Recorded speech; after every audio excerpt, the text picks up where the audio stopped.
Hey everyone, I'm Jesse Jace for Chorus Isolate Confirm.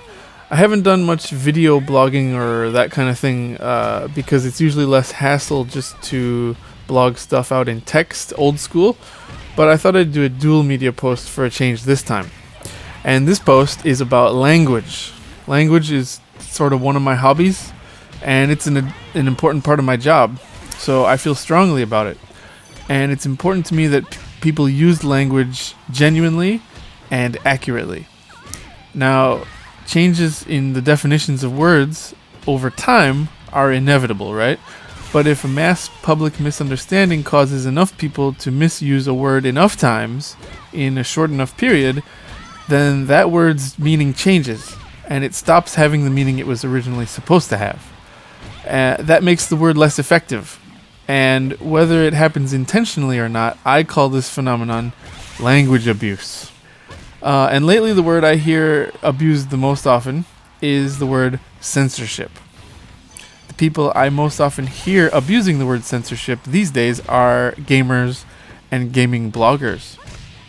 In November of 2015, the internet exploded with cries of censorship when Capcom changed the camera angle in Street Fighter V to hide Rainbow Mika's butt slapping animation.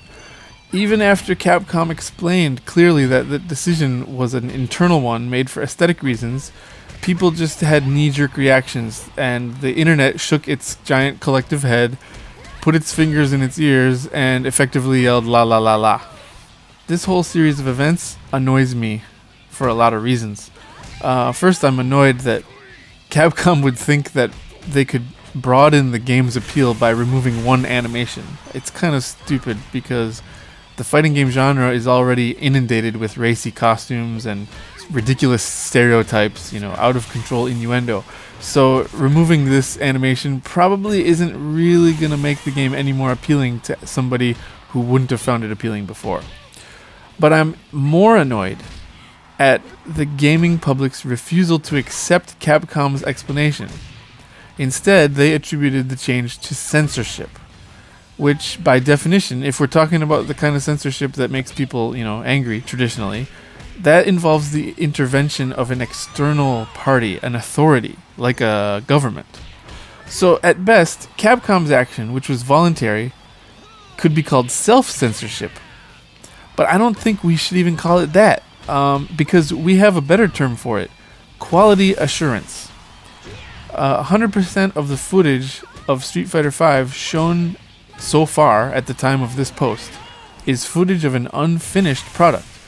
And of course, we all know from disclaimers that when you play a playable demo or a beta or you see a trailer, you're seeing a test version of the product. It might change before it actually is released. So everyone knows that, but why have gamers suddenly chosen to ignore that basic fact of life when it comes to this game? I have a theory about the reason, but you probably don't want to hear it because it involves the words pervy and geeks.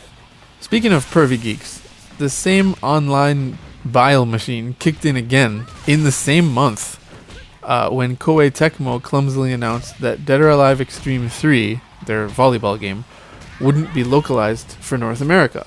Now, once again, the not-too-intelligent collective brain of the internet's most vocal loudmouths responded with the C word.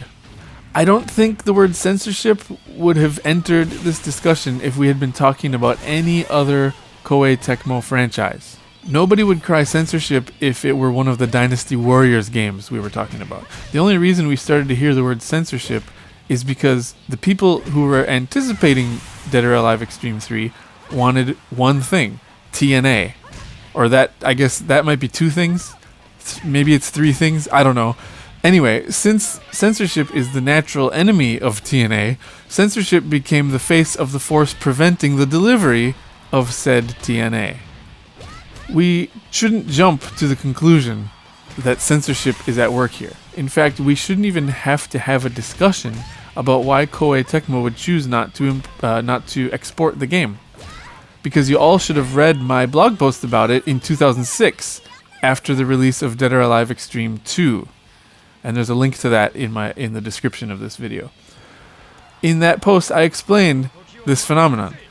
The game Dead or Alive Xtreme 2 came out and it was panned universally by critics and consumers in the West.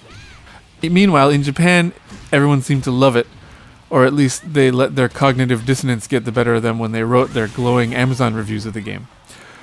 Well, anyway, good news, everyone. We don't have to call it censorship when a company decides not to release their game in a certain market. We already have another convenient term for that: business strategy. And if we're being really honest with ourselves, business is the only dynamic at work in either of these cases. Consumers love to tell themselves that the companies they love them back, that their favorite game developers make games for them out of sheer goodwill. But companies aren't capable of love. Yeah, individual members of a company might be genuinely grateful to the people buying their products, but at the end of the day, the company was started and exists for one reason alone, and that's to make money. Depressing? Yeah, maybe, but it's true. Koei Tecmo doesn't care about the North American games market in relationship to DOAX 5. Why should they? That market has already forsaken the game, as far as they're concerned. Capcom doesn't care how much you want to see our Mika's butt. Why should they? The Street Fighter franchise doesn't live and die on the strength of its glutes. And while we're on the topic, I regret to inform you that Konami doesn't care whether you'd personally rather play Silent Hill in your living room or in a pachinko hall. Why should they care? They're too busy bathing in money. Now, before anybody knee-jerks with, oh, now he's defending Konami, believe me, I'm not. I disagree with Konami's business decisions as much as you do, but that's just what they are. They are business decisions. And you and I aren't on Konami's board of directors, which means our opinions on the topic don't really matter. If you feel strongly enough about Rainbow Mika Buttslap-gate to, vote with your wallet and abstain from buying Street Fighter V, go ahead. That's your right.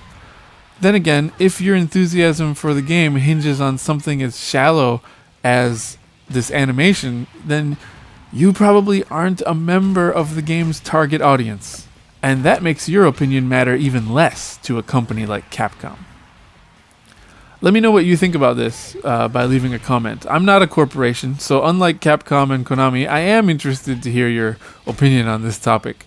Thank you for watching, and if you enjoyed it, I'd appreciate a thumbs up and a subscribe.